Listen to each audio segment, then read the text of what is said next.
नमस्ते दोस्तों। हिंदू भक्ति पर आप सभी का स्वागत है।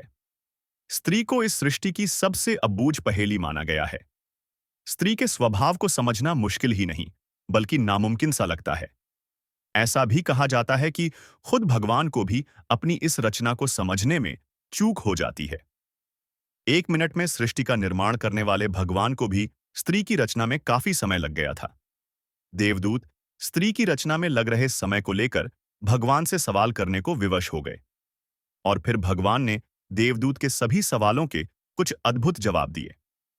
दरअसल भगवान को स्त्री की रचना करते हुए 6 दिन बीत चुके थे, फिर भी रचना अभी अधूरी थी। यह देखकर देवदूतों ने भगवान से पूछा, हे भगवान, स्त्री की रचना करने में आपको इतना ज्यादा समय क्यों लग रहा है? तो भगवान ने जवाब दिया, क्या तुमने इसके सभी गुण देखे हैं? यह मेरी वह रचना है जो हर हाल में डटी रहेगी, अपने परिवार और सब बच्चों को एक साथ प्यार देगी। इसमें बीमार होने पर भी कई घंटे काम करने की क्षमता होगी।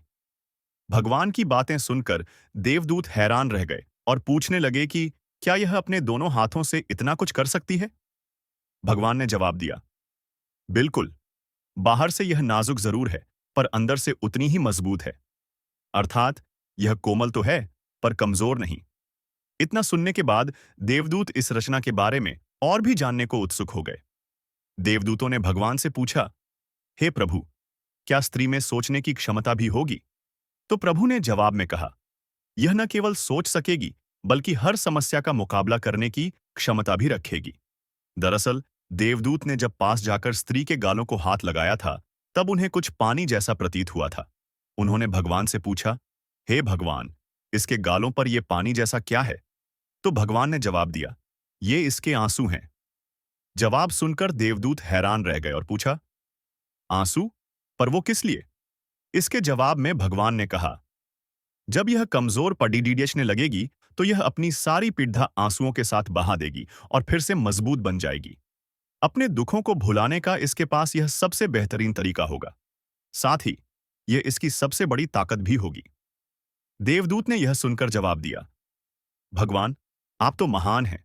इस रचना को आपने बहुत सोच समझकर बनाया है। तो भगवान ने कहा कि यह स्त्री रूपी रचना हमेशा अपने परिवार की हिम्मत बनेगी और हर परिस्थिति में अटल रहकर ही समझौता करेगी।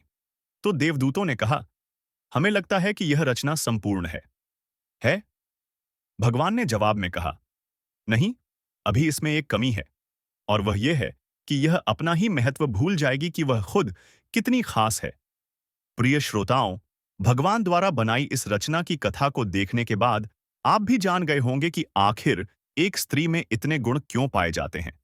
फिर चाहे मां हो या बहन या पत्नी, उसका हर रूप परिपूर्ण है। इसलिए आप भगवान की बनाई इस रचना को जानिए और स्त्री का सम्मान कीजिए।